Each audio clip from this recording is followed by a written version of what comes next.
Anti-male circumcision groups, bolstered by proposals to ban the ritual for boys in Iceland, hope to pressure the British Medical Association to condemn the practice in Britain. Roughly 4% of boys born here are circumcised. The BMA outlines best practice, but takes no position on whether the non-medical ritual is ethical. Senior rabbis and imams have said that a move to ban the practice contravenes their religious freedom. I used to unreservedly support this right, but having since researched it, and despite the serious religious taboos around me saying so, I became unable to justify removing someone else's body parts without their consent, especially without any medical grounds. As a Muslim who's been circumcised, I'm no longer convinced the religious freedom argument holds. Circumcision is imposed as the parent's religious choice on their baby. The boy is given no say. As such, it is the exact opposite of religious freedom. Now, as painful as it is for me and others to adapt our cultural identity, I think it's time we raise the age of consent for circumcision to 16.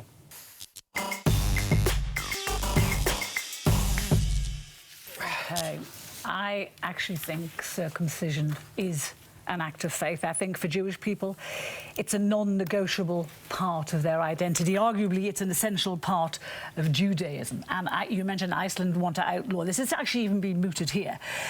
That would mean that religious Jews or Muslims would have to leave a country or abandon a sacred part of their tradition. You know, I know it's been sold as a human right in Iceland, but for me, it's an aggressive form of secularism.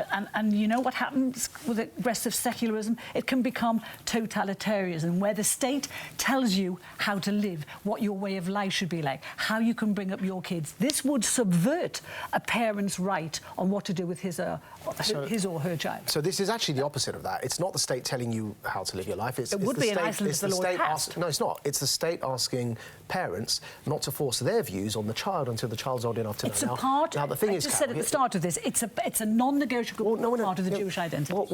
Let me speak to what I know about, which is the Muslim identity. I'm not going to speak on behalf of Jews, and there are sensitivities around that. But what I will say is that actually, having undergone the procedure, I've had to face a choice recently as to whether I repeat the procedure for my one-year-old child. So I looked into this extensively and felt such a shame, such a stigma and taboo. In my own community, I know that I'll be seen as a traitor for saying what I'm saying now.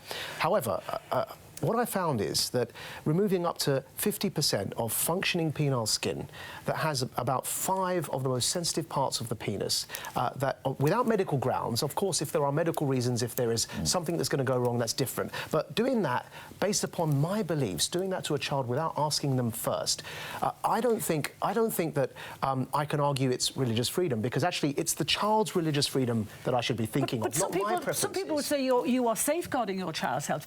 Circumcised. Well, no, there's no evidence. Let me circumcised boys are 22 times less likely to get penile cancer.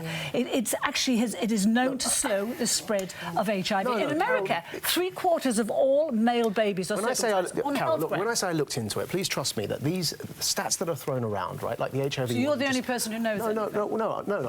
What I'm saying is, like, because it's happened to me and because I was about to do it to my son, I'm saying I took it seriously enough to look at the evidence and the counter studies, right? When I talked about secularism before turning into totalitarianism, in Iceland, where they're debating this, there are something like 250 Jews and 1,500 Muslims. What do you think that says? Why is it so important in a country that has that? To me, that smacks of totalitarianism. That's really interesting that you're suddenly defending the rights of Muslims. And also, is it? Well, why would it be interesting? As I'm married to a Muslim, why would it be that interesting? Because I think ordinarily, when it comes to these sorts of discussions, you're not concerned about their feelings, and I'm saying that actually this is a conversation about feelings. This is all it is.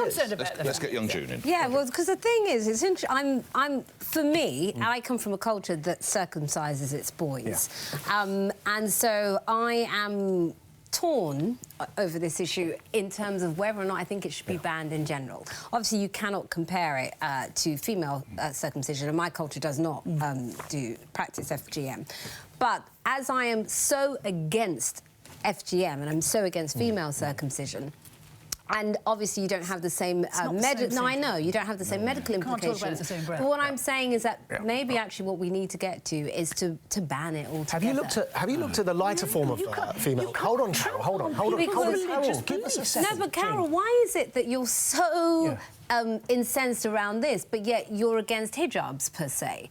Yeah, that's what I meant about what's the feelings difference comment. about You're suddenly religious concerned freedom? about people's feelings. Yeah. Is this not the case?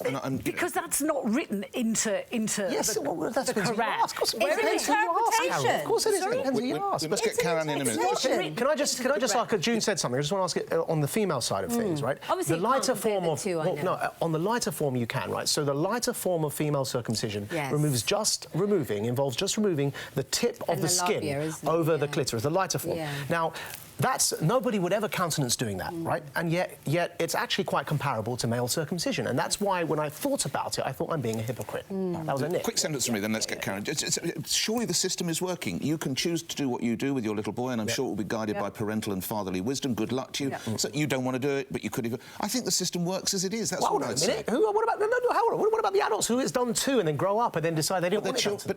But they're children, But and they're they are when they grow up, Jewish, or they are no, Muslim, or almost. they are So whatever. when they grow up, and what if they He's didn't saying want that at procedure 16 done you to should them choose. But what they when they were didn't babies? want- No one asked them their permission. But 8 days, you can't. A Jewish, I think it's 8 days. if Yes, you're it is Jewish. 8 The Jews days. say days. I'm not going to speak on behalf of Jews. That's not my Julie, place. Yeah.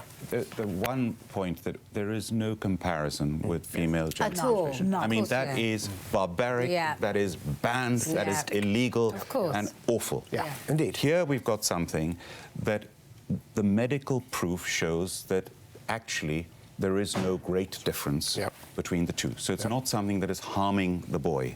Indeed. There are religious reasons why it's done, which we've discussed with the Jewish community, the Muslim community. There are also cultural in many African communities. Yes, in my It community, happens at a much older age. There, when they're approaching puberty around 13 years old, tends to be the age that they have to do it. It's very painful. And they do it because of cultural reasons. So you have religious reasons, you have cultural reasons.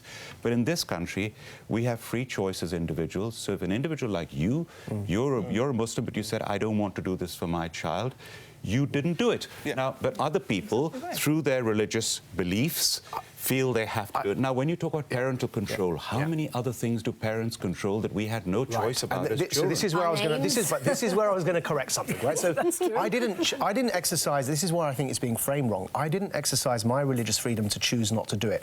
That's actually not how I think it should be framed.